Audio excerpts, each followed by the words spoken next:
Hello student, कैसे हैं आप सब। आई होप आप सब अच्छे होंगे। डियर स्टूडेंट, जैसा हमने पहले पढ़ रखा है केमिकल बॉन्डिंग, आज हम केमिकल बॉन्डिंग में जो रिमेनिंग लेक्चर है उसको शूट कर रहे हैं।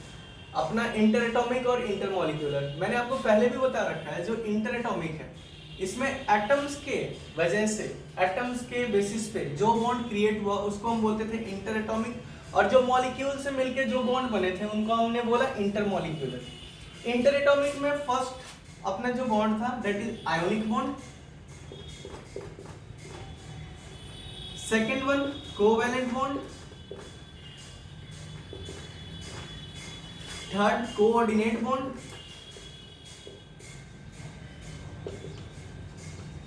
Fourth one that is metallic bond.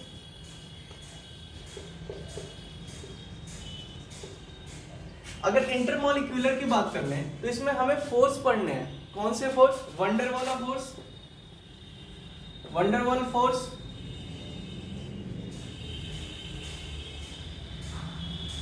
और इस वंडरवॉल फोर्स के भी 5 टाइप्स पढ़ने हैं।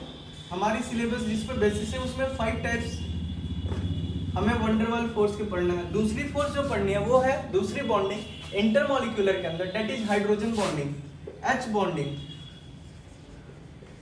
And dear student, H bonding have also classified within 2 parts, that is intermolecular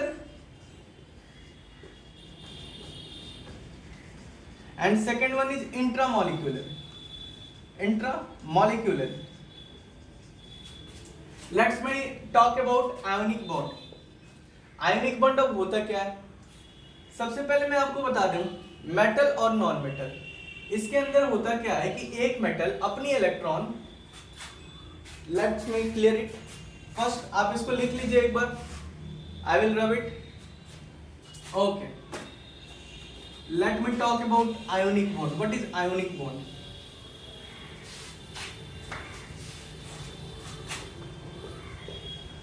ionic bond, मैं आपको बता दूं, आयोनिक बॉन्ड को हम इलेक्ट्रोवैलेंट बॉन्ड भी बोलते हैं। क्या? Electrovalent bond. अब आयनिक बॉन्ड के अंदर होता क्या है? आयनिक बॉन्ड होता किन किन के बीच में है? Which two? Ionic bond is occur between metal and non metal.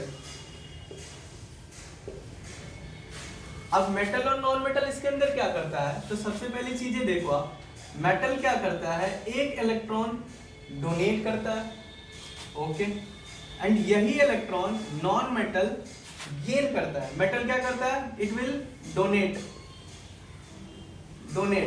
And non metal gain. अच्छा, आपको पता ही है जब हम मेटल डोनेट, कोई भी चीज अगर डोनेट करते हैं तो उस पर क्या आता है? Positive, that is cation. Here metal will donate, that is इसने दिया, इसने कुछ दिया, पॉजिटिव चार्ज। नॉन मेटल इसने लिया, that is negative charge. Metal will donate, non metal will gain।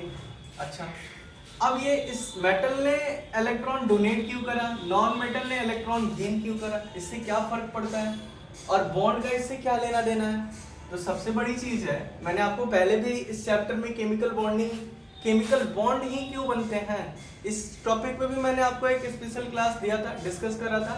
अगर बात करें केमिकल बॉन्ड बनते क्यों हैं, तो स्टेबिलिटी को अचीव करने के लिए, to gain stability, to gain noble gas configuration. अच्छा, मेटल ने एक इलेक्ट्रॉन तो दे दिया, नॉन मेटल ने अचीव कर लिया। आइए देखते हैं कैसे। लेट सपोज एक एग्जांपल ले लेते हैं हम, NaCl। In NaCl we know that Na is metal, Cl is non-metal. Very good. Metal is Na, Cl is non-metal. Okay. How Na will donate electron? How Cl will gain electron? There is no electronic configuration given. We will write electronic configuration here. कैसे लिखेंगे? तो ये चीज देखो बेटा, मैं इसको ऊपर का मिटा देता हूँ। ओके, अगर बात करें तो देखिए अपने पास क्या है, Na किस फॉर्म में? मेटल के फॉर्म में, and Cl that is non metal, okay. metal will donate, it will have cation. Non-metal will gain, it will have anion. Okay. What is the electronic configuration of Na? That is 281. That is 11. 281. हमने क्या देखा, एक electron यहाँ पे इसके outer orbit cell में, अगर इसकी सेल ड्रॉ करें बेटा, के अपना L M, and we know that K cell have 2 electron, maximum number 2 can be in K cell. L have 8, M have also 8, but here in sodium we found M cell have only 1 electron and that is incomplete. L cell will incomplete. अगर अब इसको क्या होना है, stable होना है, एक electron को किसी के देके फिर 2 स्टेबल कंडीशन में आएगा, तो Na क्या करेगा, अपना एक इलेक्ट्रॉन डोनेट कर देगा और Na से Na प्लस बन जाएगा. एक इलेक्ट्रॉन यहाँ से डोनेट कर दिया. ओके. Cl, अब बात करें Cl के इलेक्ट्रॉनिक कॉन्फ़िगरेशन की. 17. What is 17? That is 287. And first this is Na, this is Cl. It have in K cell 2 electron. Okay, very good. It will complete. In L cell it will have 8 electron. Very good. It will also complete. But in M cell it have only 7 electron. 1 electron here less to complete this M cell, M orbit. Now the electron that is Na, here Na will lose 1 electron and now Cl will gain this electron and become Cl minus. Why minus? Because it will gain, it will take from Na. Okay, यहाँ पे आपने देखा, अब मैं बता देता हूँ फिर से आपको एक बार. अभी देखा आपने यहाँ पे सोडियम के पास कितने इलेक्ट्रॉन थे टोटल, 28, और एक इलेक्ट्रॉन था जो आउटर ऑर्बिट सेल में था और जिसके वजह से इसकी ऑर्बिटल इनकम्प्लीट थी. इसने एक इलेक्ट्रॉन दे दिया, Na से Na प्लस बना, अब इसने दिया एक इलेक्ट्रॉन लूज कर दिया तो क्या हुआ 28.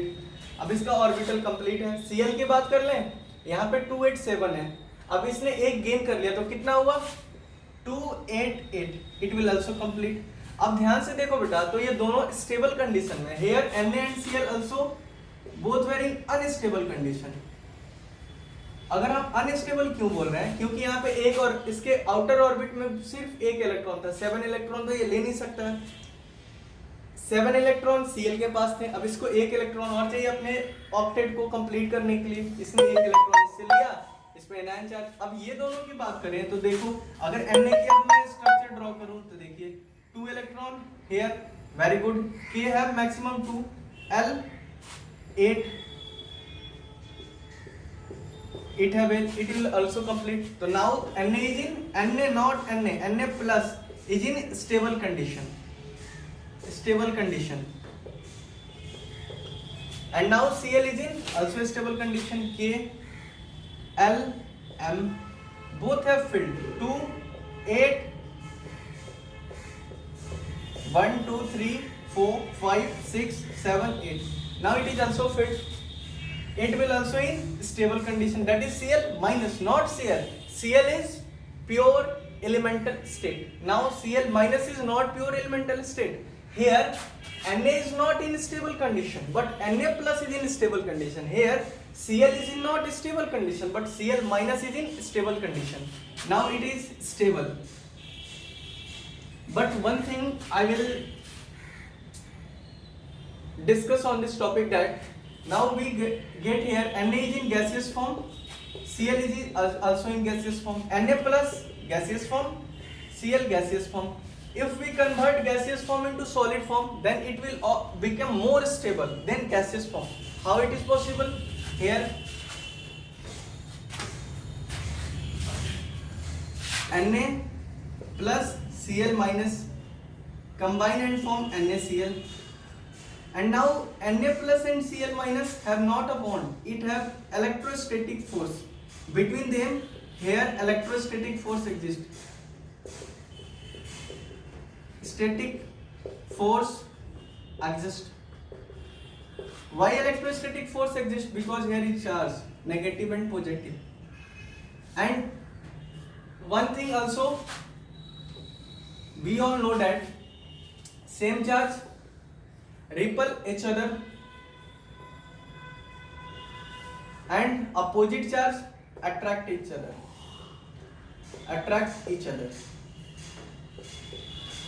Dear student, here positive and negative, that is different charge, that is not same charge. They were attract, and now after attracting it will form NaCl, that is in solid state, and it is very stable than Na plus and Cl minus. Thank you for watching my video. If you have any query related to this topic, you can comment me in my comment section. Please watch my video completely. Thank you. Thanks a lot.